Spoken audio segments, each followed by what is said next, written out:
The old woman's hands were speaking, and no one was listening. Emily Carter noticed them before she noticed the crown, before the black banners above the banquet hall shifted in the draft, before the silver doors opened, and every noble in Ravensshire Castle remembered how to stand straighter. She noticed the hands because hands were part of her world. Not the jeweled hands that signed treaties, lifted goblets, or pointed servants toward punishment, but the tired hands that carried trays until the wrists ached, folded linen until the fingers cracked, and said things mouths were not allowed to say. The Queen Mother's hands were thin and pale against the dark violet of her gown, the knuckles sharp beneath skin that looked almost translucent in the candlelight. They trembled, yes, but not aimlessly. Not with the loose confusion the courtiers around her had already decided to see. Her right hand touched 2 fingers to her palm. Her left hand curled, opened, then turned outward toward the high table. Again, faster this time. A warning. Emily stopped with a silver tray balanced against her hip, 6 crystal cups trembling softly on its polished surface. Around her, the great hall continued breathing its rich, careless breath. Roasted venison, warm bread, cedar smoke from the torches fixed into iron brackets along the stone walls. Sweet red wine, wet wool drying near the hearths. The private musk of powerful wolves gathered too closely together and pretending not to measure one another. No one looked at Margaret Blackthorne except when duty required it. They looked past her, over her, through her. Queen Mother, they called her, but the title had become ceremonial in their mouths, something polished and empty placed beside the plates. Once, Emily had heard, Margaret had ruled the northern court with a look sharp enough to silence councilmen. Once, kings had asked her advice before moving armies. Once, her name had carried weight through every pack between the Winter Mountains and the Black River. Now, because she could no longer hear the room that claimed to honor her, the room had decided she no longer understood it. A young lady in pearl combs leaned toward her companion and whispered, "Poor thing. She does that when the hall is too loud." The companion smiled with practiced pity. Emily's fingers tightened beneath the tray. Too loud. That was what people said when they did not want the trouble of learning another person's language. Margaret's hands moved again, not toward herself this time, toward the place reserved at the center of the high table, toward the empty chair beneath the wolf-crowned crest, toward the goblet waiting there, dark red wine catching the candlelight until it looked almost black. Emily's breath grew shallow. She knew that sign. Not perfectly. Not the elegant court version. Not the formal hand language noble families hired tutors to teach their heirs when they wanted to appear compassionate. Emily knew the kitchen version, the bedroom version, the version learned beside a fevered little sister who had stopped hearing after sickness took the sound from her world. Clara had been 7 then, furious and frightened, throwing cups because no one understood when she asked for water, crying without noise because silence had made even grief feel trapped inside her. Emily had learned one sign at a time with stolen candle ends and a torn handbook from a village chapel, until Clara's world had a door again. So when Margaret Blackthorne lifted shaking hands in the royal banquet hall, Emily did not see an old woman fading. She saw a sentence trying desperately to survive. Don't let him drink. Emily had learned early that beautiful girls with trays were safest when they became part of the furniture. Not ugly furniture. Not broken furniture. That would draw pity, and pity in Ravensshire Castle was only cruelty wearing softer gloves. She had learned to be useful furniture. Present when wine needed pouring. Gone before conversation turned private. Close enough to notice an empty plate. Never close enough to be accused of listening. The other servers called it discipline. Mrs. Harlow, the head steward's wife, called it survival. A pretty face below stairs is not a blessing, she had told Emily on her first week in the banquet hall, tightening the strings of Emily's apron until they bit into her waist. It is a candle in a room full of moths. Keep your flame low. So Emily did. She pinned her light brown hair simply. She wore the plain gray linen dress assigned to all waitresses and kept the white apron spotless because spotless servants were easier to ignore than stained ones. She lowered her eyes before noblemen could decide whether they wanted them raised. She smiled only when spoken to, and even then, carefully, never long enough for the smile to be mistaken for invitation. But she listened. Not in the greedy way servants were accused of listening, not for secrets to sell or gossip to carry back to the kitchens. Emily listened because silence had raised her as much as sound had. Her sister Clara had been born laughing loudly enough to wake neighbors 2 cottages over. At 7, after a winter fever that burned 3 days too long, Clara woke into a world with no bells, no birds, no mother's lullaby, no warning when someone came up behind her. People began speaking around her almost immediately. Over her. About her. As if the loss of hearing had taken the rest of her mind with it. Emily remembered Clara's face during those months better than she remembered anything else from childhood. The anger first, then fear, then the terrible stillness of a child beginning to believe the world had locked her out and misplaced the key. Their mother had no money for tutors. Their father was already gone to the northern roads, chasing work that never paid enough and danger that always paid on time. So Emily stole candle ends from the chapel, borrowed a torn handbook from a traveling missionary, and learned one sign at a time beneath a blanket after midnight. Milk, bread, cold, hurt, angry, stay, I am here. Those 4 words had changed Clara's face the first time Emily shaped them with her hands. I am here. Not I understand everything. Not I can fix this. Only I am here. It had been enough to open a door. Since then, Emily had never been able to watch a person speak into emptiness without feeling something in her own chest reach back. That was why Margaret Blackthorn's hands held her still now, in the middle of a hall where a waitress was supposed to move without meaning. The Queen Mother was not confused. She was not fading. She was not making helpless motions because the music was loud or the candles too bright. She was trying to be heard in a room full of people who had decided listening was beneath them. Emily looked from Margaret's hands to the goblet beneath the wolf-crowned crest. The wine was dark, too dark. A thin silver sheen curved at the bottom when the candlelight struck it. Emily felt the tray grow heavier against her hip. Across the hall, Lady Vivian Ashford lifted one gloved hand and smiled toward the empty royal chair. Then the great doors opened, and Alpha King Adrian Blackthorne entered. Adrian Blackthorne did not enter the hall as if he expected welcome. Welcome was for guests, allies, men who needed warmth from other people's approval. Adrian entered like winter given a body. The great doors swung inward, and the draft rolled ahead of him, clean and sharp with snow, pine, horse leather, and iron. Torches leaned under the force of it. Conversations died in uneven pieces. First the nobles closest to the doors, then the council benches, then the musicians, whose last note broke softly against the stone ceiling and vanished. Emily lowered her eyes because every servant in Ravensshire knew that looking too directly at an Alpha King was a kind of trespass. Still, she saw enough. Black boots crossing the threshold. Dark leather armor fitted over a frame too broad to move through the world unnoticed.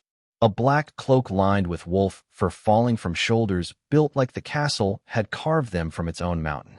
His hands were bare despite the cold, large and scarred, one resting near the hilt of a sword that looked ceremonial only to people who had never seen a weapon used.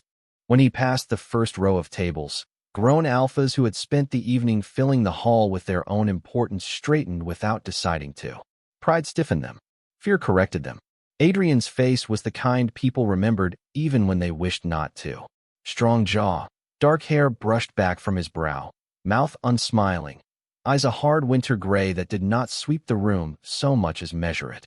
Handsome, yes, in the dangerous way cliffs were beautiful from a distance. No softness invited approach. No vanity asked to be admired. The room moved around him because it understood what he was before he had to remind it. Lady Vivian Ashford moved too. Emily noticed because Vivian's stillness until that moment had been too perfect. She rose from her place near the high table in a gown of pale gold, her blonde hair arranged beneath pearl pins, her gloved hands folded as if innocence were something that could be worn. Her smile appeared just as Adrian neared the dais. Not too wide, not too eager. A future queen's smile, practiced in mirrors and sharpened behind closed doors. "My king," she said, dipping into a graceful curtsy. Adrian inclined his head, but his gaze had already moved past her. To his mother. Margaret Blackthorne sat beneath the old violet banner, smaller than the title Queen Mother should have allowed, her pale hands now clenched in her lap. The movement broke something in Adrian's face so briefly that Emily almost missed it. Not softness exactly. Pain under discipline. He crossed to her before taking his chair, bent low enough that the court saw the respect even if they could not hear what he said. Margaret touched his cheek with 2 fingers. Then her hand shifted. Fast, urgent, toward the goblet. Vivian stepped between them with a laugh as light as glass. Your mother is tired from the crowd, she said. The toast will settle everyone. Emily's fingers tightened around the tray. Margaret's eyes found hers across the hall. Not begging, commanding. Save my son. The goblet was not where it should have been. Emily knew that before she understood why her body had gone cold. The royal table was arranged according to rules older than most of the banners hanging above it. The Alpha King's cup belonged at the center, slightly forward, beneath the wolf-crowned crest.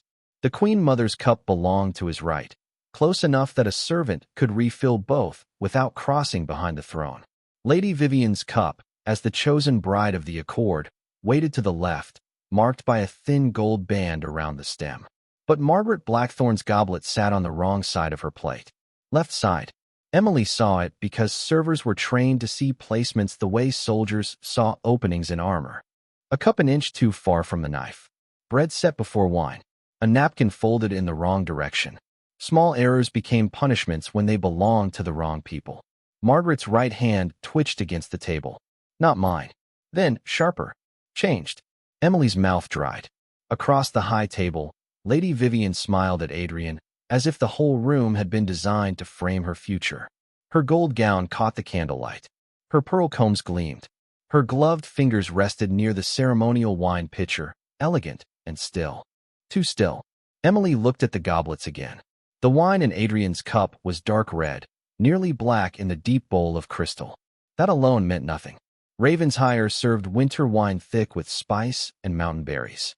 But when Adrian shifted beside his mother and the torchlight struck the cup from below, Emily saw a thin curve of silver at the base. Not a reflection. A film. So faint anyone seated above it would miss it. So brief it vanished when the candle flame bent.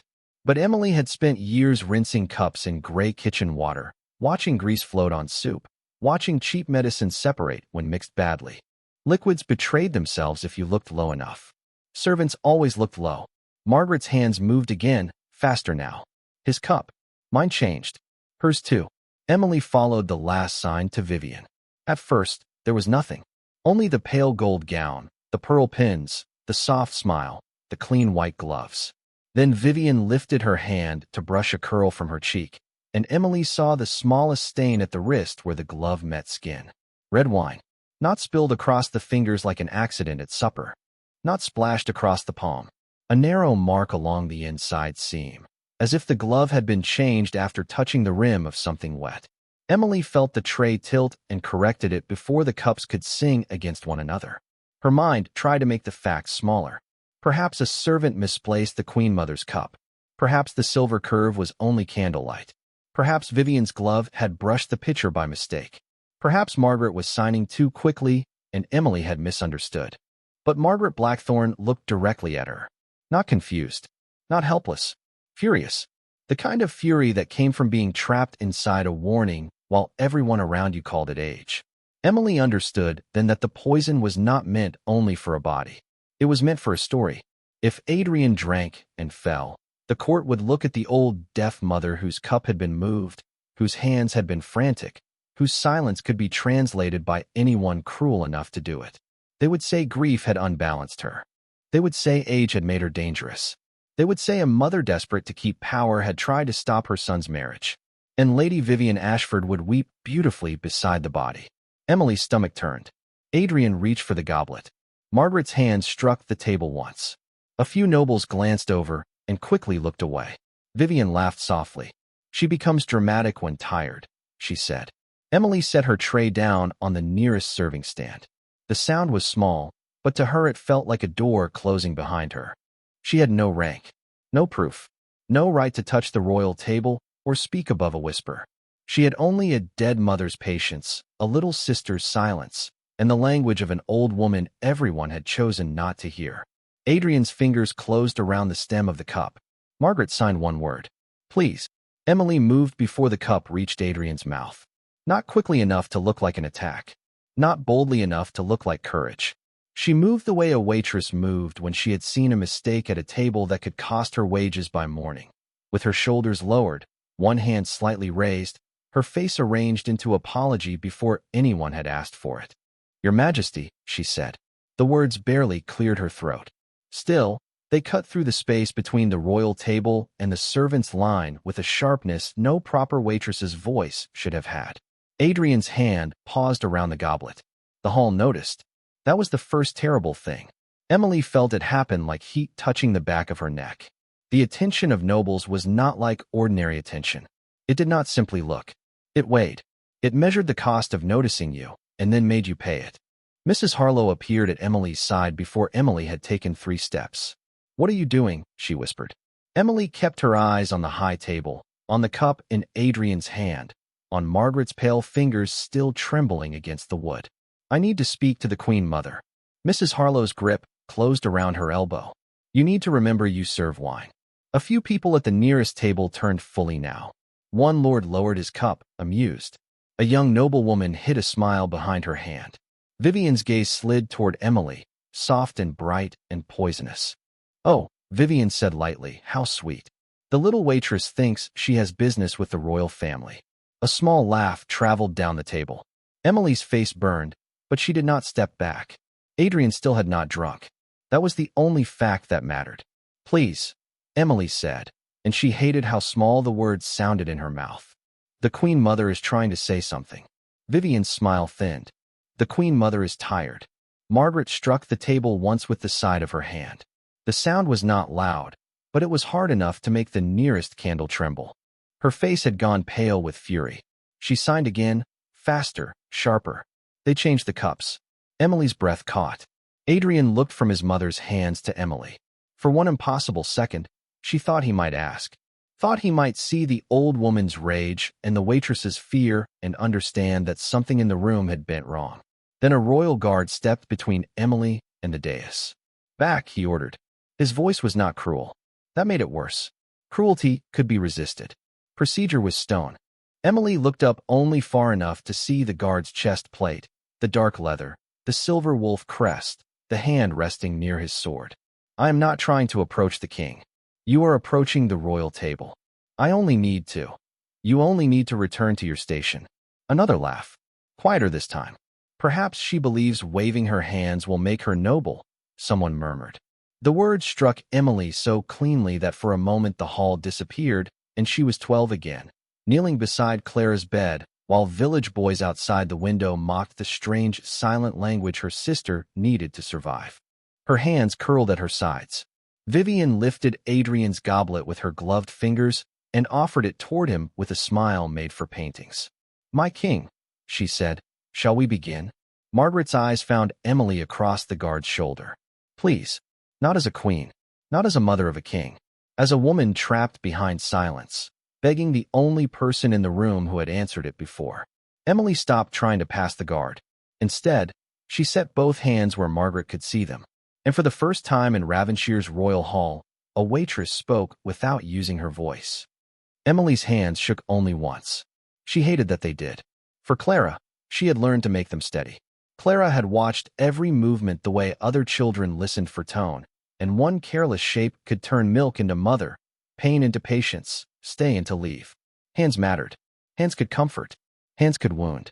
Hands could open a world or lock someone out of it. So Emily forced her fingers still. She stood behind the royal guard, below the dais, wearing a gray linen dress and a white apron damp at the hem, with every noble eye in Ravensshire Castle waiting for her to embarrass herself. Then she signed, "Good evening, Your Grace." The room did not understand the words. That was why it went quiet, not silent all at once. First, the laughter thinned. Then a fork stopped against a plate. Then the murmuring at the council table faded as people realized the Queen Mother had stopped trembling. Margaret Blackthorne had gone completely still, her pale eyes fixed on Emily's hands as if something impossible had just entered the hall. Not magic, not prophecy, something rarer in a room built on power. Recognition. Emily swallowed and continued. "I hear you." The sentence was not perfect. Her fingers shaped the kitchen version of "here," not the court version. Clara's version. The version born from midnight practice, stolen candlelight, and love that had not waited for permission to become language. For one breath, Margaret did not move. Then her face changed. It was small, almost invisible beneath the lines of age and discipline, but Emily saw it. The hard fury remained. The fear remained. But underneath both, something cracked open after years of being sealed away. The Queen Mother's eyes filled with tears.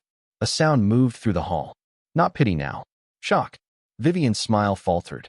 Adrian lowered the goblet by an inch. Margaret lifted her hands. Her first sign was not graceful. Her fingers trembled too badly.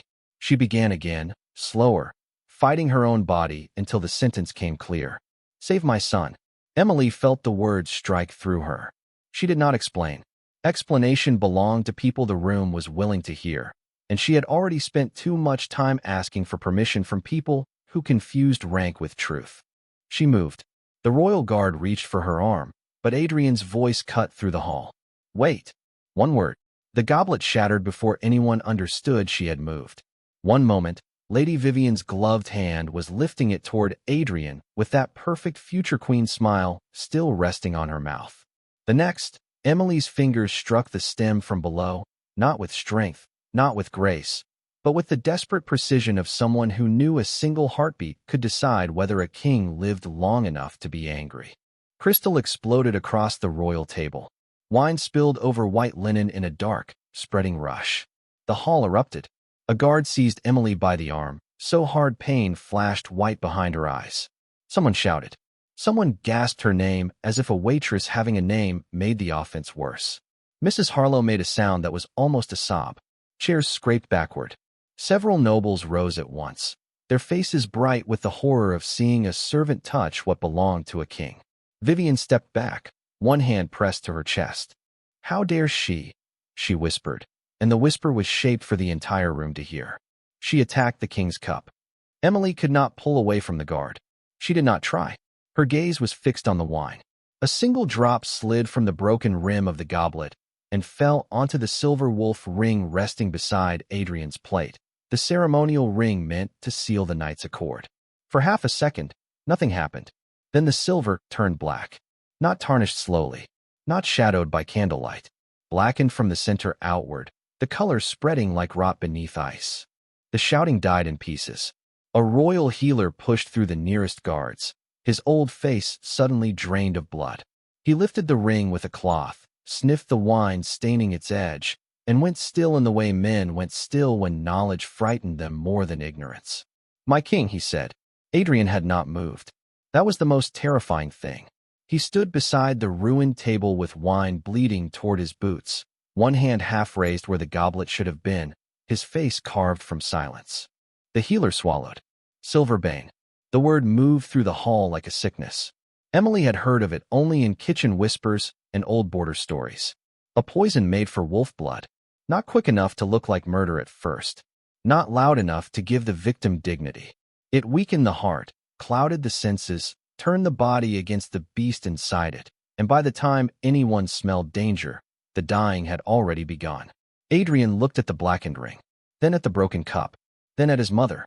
Margaret Blackthorne sat trembling in her chair, tears bright in her eyes, not from fear, but from the terrible exhaustion of being right in a room determined to misunderstand her. Her hands moved once more, slower now. I warned them. Emily felt the words in her own bones. Adrian watched his mother's hands. For the first time that night, he did not look at them as if they belonged to an old pain he loved but could not enter. He looked as if every movement had become a door, and behind it stood years of things she had tried to tell him while his court smiled over her silence. His jaw tightened. Vivian spoke quickly. This proves nothing. The girl touched the cup. She could have quiet. Adrian's voice was low. Vivian stopped as if the word had closed around her throat. The guard still held Emily's arm. His grip had loosened, but not enough. Emily stood with her wrist burning, her apron stained by spilled wine, her heart pounding so hard she could barely hear the room. Adrian turned to the guard. Release her. The guard obeyed instantly. Emily's arm fell back to her side. Adrian's gaze came to her then. Not warm, not gentle, something colder and heavier than both. Attention. You understood my mother, he said. It was not a question. Emily's throat tightened. Yes, your majesty. Margaret signed again, her hands shaking. She saved you. This time, when Margaret spoke without sound, the entire court watched. Vivian recovered faster than anyone innocent should have. That was the first thing Emily noticed after the word Silverbane had emptied the room of breath. Innocent people looked confused when death appeared at a table where celebration had been promised. Innocent people searched faces, demanded answers, stepped away from the broken glass as if poison might climb their skirts. Vivian did none of those things. Her eyes moved first to the healer, then to the blackened ring, then to Emily. Calculation passed behind her smile like a blade drawn behind silk. She knew too quickly, Vivian said. The hall turned with her. Emily felt it before she understood it. Suspicion did not arrive like a shout. It arrived as distance. A noble stepping back. A guard's hand tightening on leather. Mrs. Harlow looking at Emily with fear now, not for her, but of her. The same room that had watched her save the Alpha King began searching for a shape in which she could still be guilty. Vivian gave them one. A waitress knocks poison from the king's hand at the exact moment before he drinks, she said, voice soft and wounded. She understands a warning no one else heard. She touches the royal table, destroys the evidence, and we are expected to call it devotion. Emily's hands went cold. I did not destroy it. You shattered the cup. To stop him drinking. Or to hide what you had done. Margaret struck the table with both hands. The sound cracked through the room. Her fingers moved fast, furious, beautiful in their rage. She lies. She changed them. I saw her. Vivian turned toward the Queen Mother with such perfect pity that Emily wanted to tear the expression from her face. Your Majesty, Vivian said to Adrian, your mother is frightened. She is confused. And now this girl is using that confusion to accuse me. Margaret's face went white. Not weak white. Dangerous white. Her hands lifted again, but Vivian stepped slightly in front of her, blocking half the room's view with the gold sweep of her gown. A silent old woman and a serving girl inventing words in the air, Vivian said. Is this what passes for proof in Ravensshire now? Something inside Emily changed. It was not courage exactly. Courage sounded too clean for what rose in her. This was older than courage, rougher, born from all the times Clara had been called simple because people were too lazy to learn her questions, all the times Emily had watched mouths speak over hands and call that mercy. She stepped forward. The guard beside her moved, but Adrian raised one hand. Everyone stopped. Emily lifted her hands where Margaret could see them clearly. Not the common signs this time. Not the chapel book signs she had learned by candlelight. She shaped the older pattern her mother had taught her once, years ago, when Emily was small and Anna Carter still smelled of lavender soap and kitchen smoke. Respect to the royal mother. Truth before rank. I stand in witness. Margaret froze. The fury left her face so suddenly it looked like pain. Her hands rose slowly. Again, she signed. Again. Emily repeated the pattern. The Queen Mother's lips parted without sound.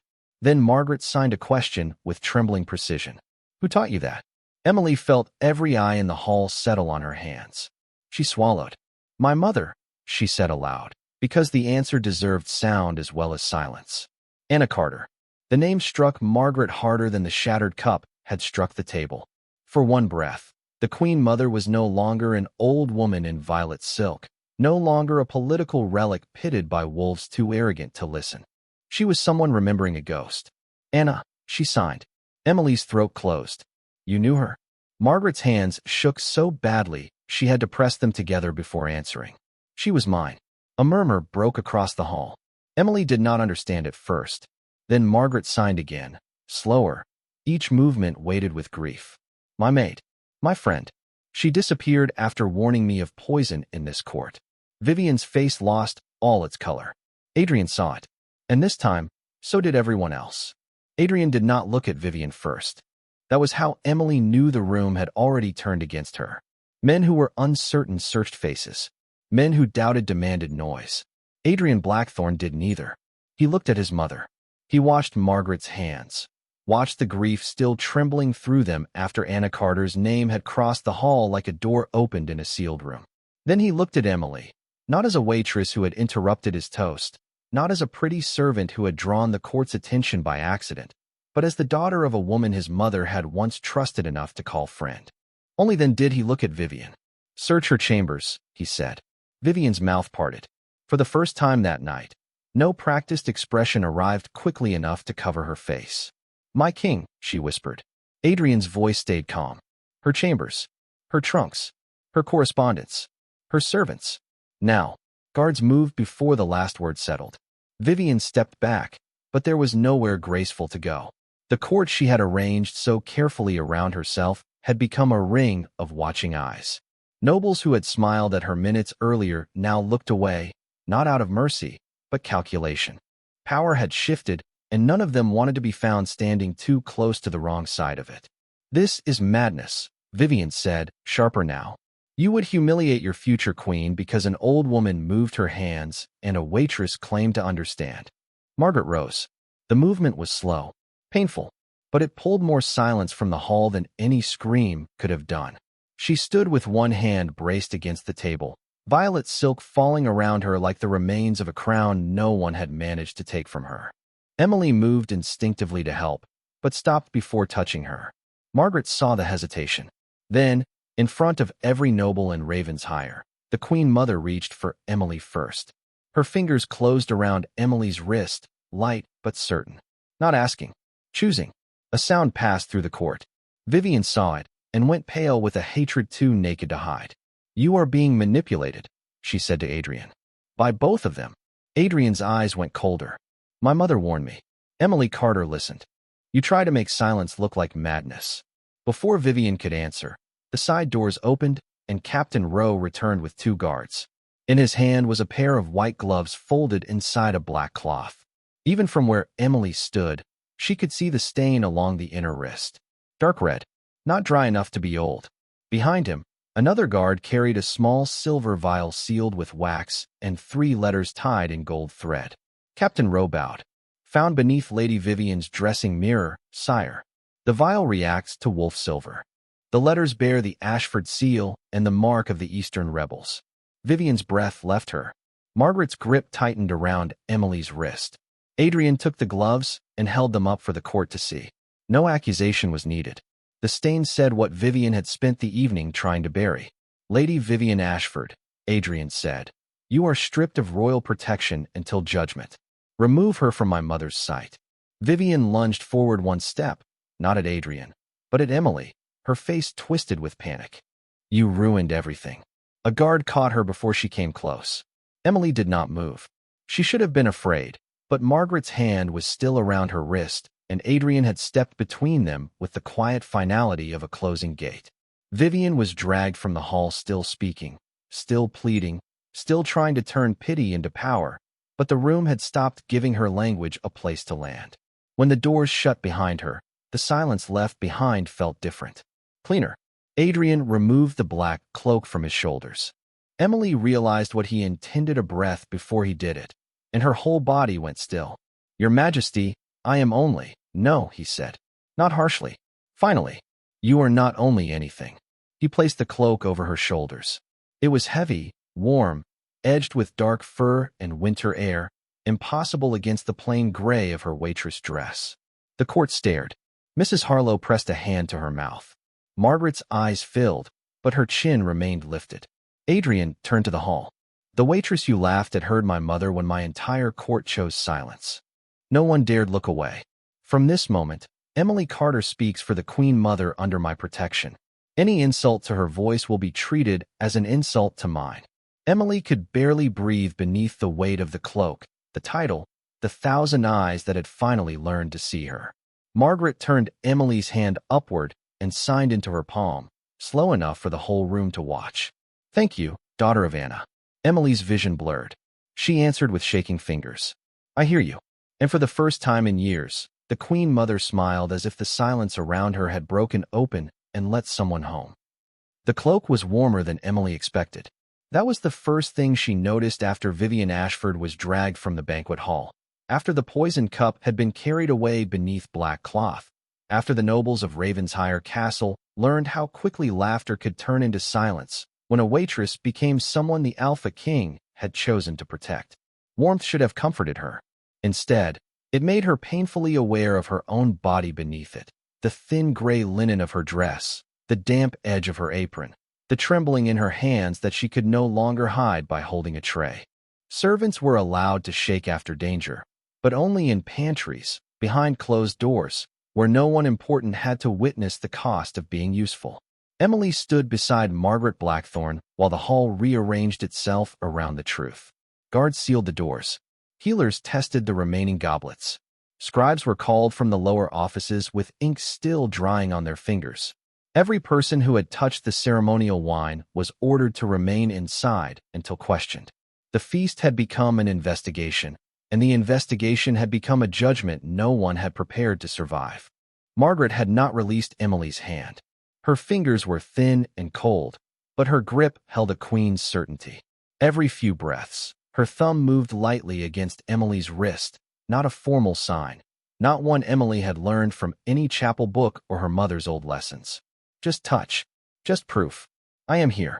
Emily swallowed against the ache in her throat. Adrian stood near the ruined high table, speaking to Captain Rowe in a voice too low for most of the court to hear. He had removed himself from the center of the room without losing command of it. That seemed to be the way power worked when it was real. It did not need to stand beneath every torch. It remained everywhere because everyone had learned to measure their next breath against it. Captain Rowe bowed once and left with 3 guards. Adrian turned back. The room followed him without meaning to. He crossed to his mother first. Not to the council. Not to the poisoned ring. Not to Emily, though his eyes touched the cloak on her shoulders for one brief, unreadable second. He came to Margaret, lowered himself beside her chair, and placed one hand on the table where she could see it. Then he did something that made the hall still all over again. He signed. Slowly. Awkwardly. Imperfectly. Mother. Margaret's face changed. It was not surprise alone. Surprise would have passed quickly. This was something deeper, something that had waited too long and did not know whether to trust its own arrival.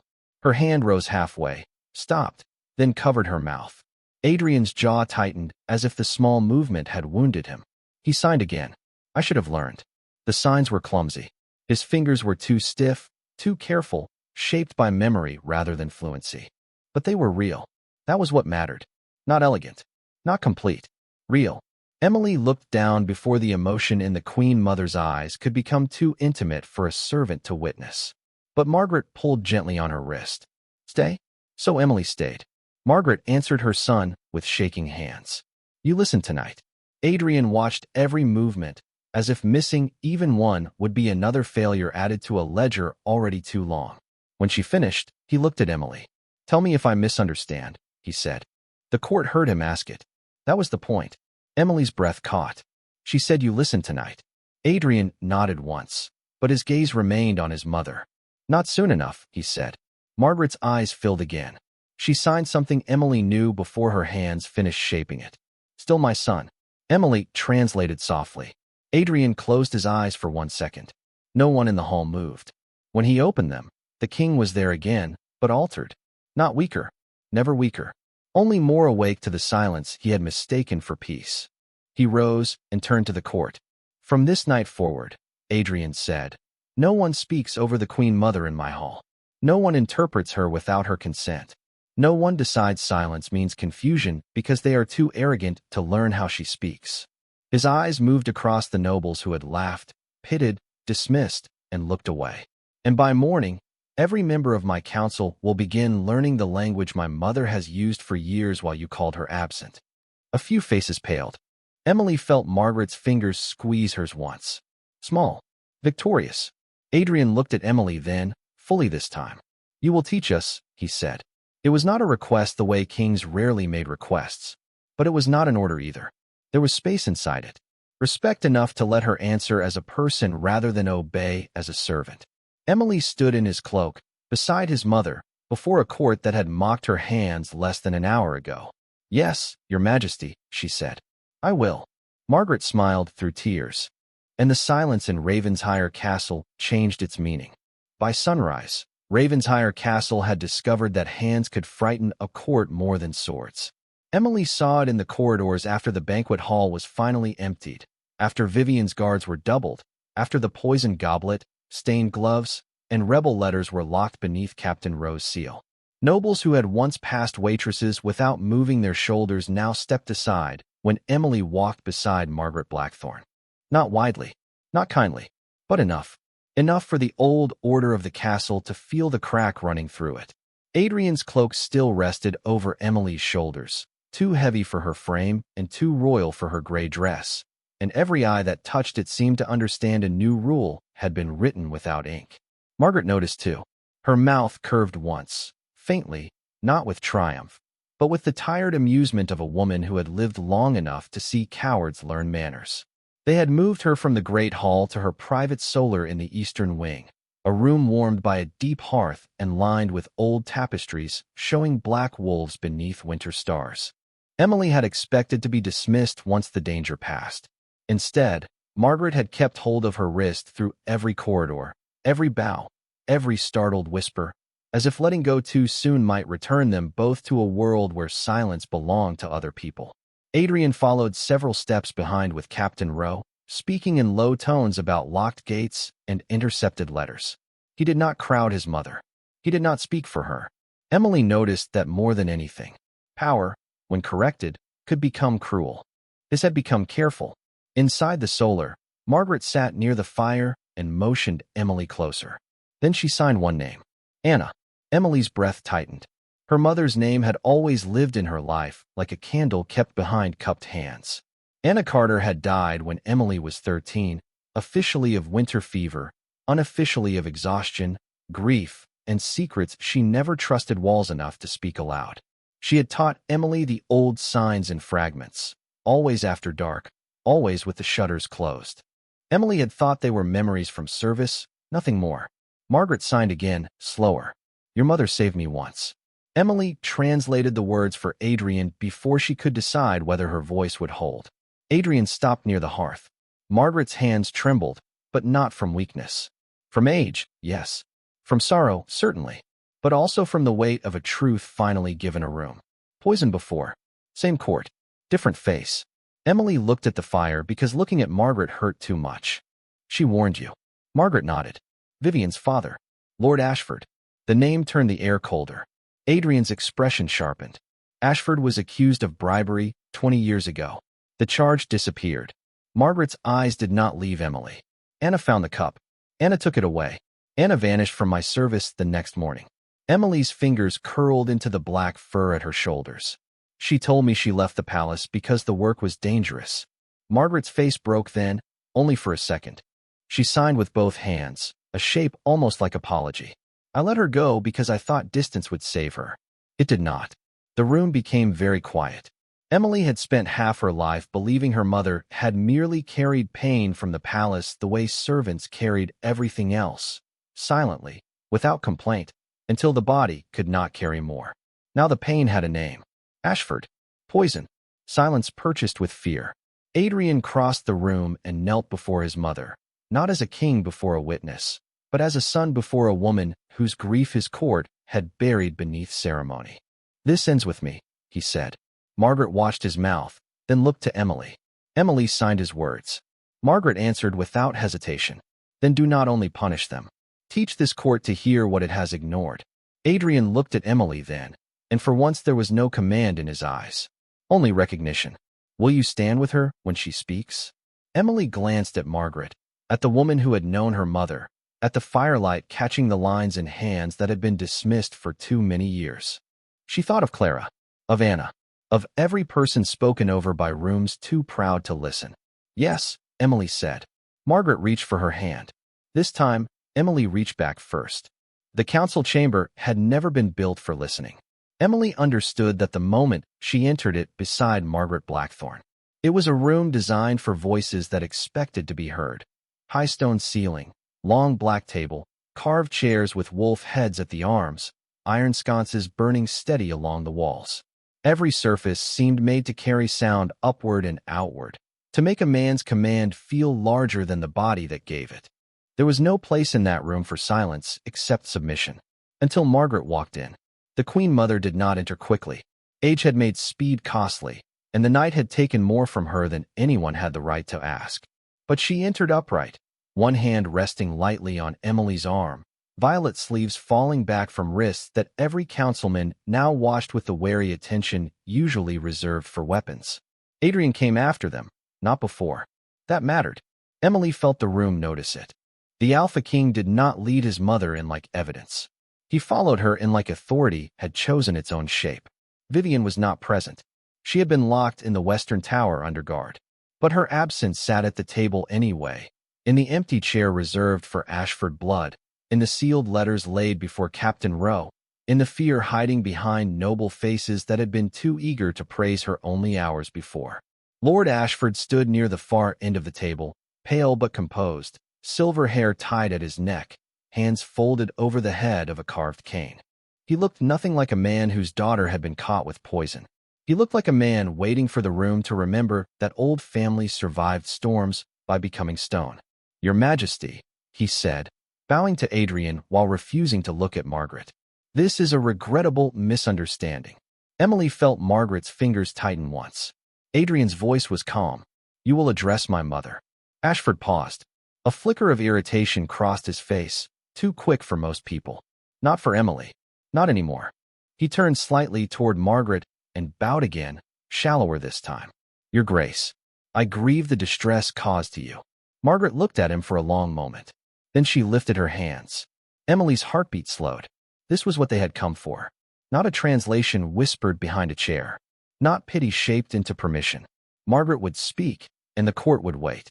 Her hands moved with deliberate care. "Lord Ashford knows exactly what was poured tonight. 20 years ago, he arranged the same poison for me." A hard sound moved through the chamber. Chairs shifted. Someone inhaled too sharply. Ashford's mouth tightened. Emily spoke the signs aloud, each word landing in the room like a stone dropped into still water. "Lord Ashford knows exactly what was poured tonight. 20 years ago, he arranged the same poison for me." Ashford's eyes snapped to Emily then. There it was. Not grief. Not surprise. Hatred, old and clean.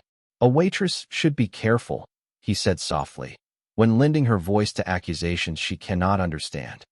Adrian stepped forward. Emily expected him to speak. Instead, he stopped beside his mother and remained silent. He was making the room look at Margaret.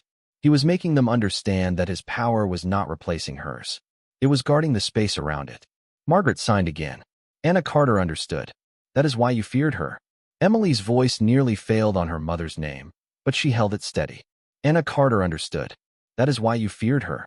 Captain Rowe placed the recovered letters on the table and broke the first seal. "Correspondence between Lady Vivian and Lord Ashford," he said. "Instructions regarding dosage, timing, witness placement, and a note referencing Anna Carter's daughter serving in the hall." The room seemed to tilt beneath Emily's feet. Adrian's gaze cut to Ashford. "You knew who she was." Ashford's mask finally cracked. "I knew servants breed inconveniently."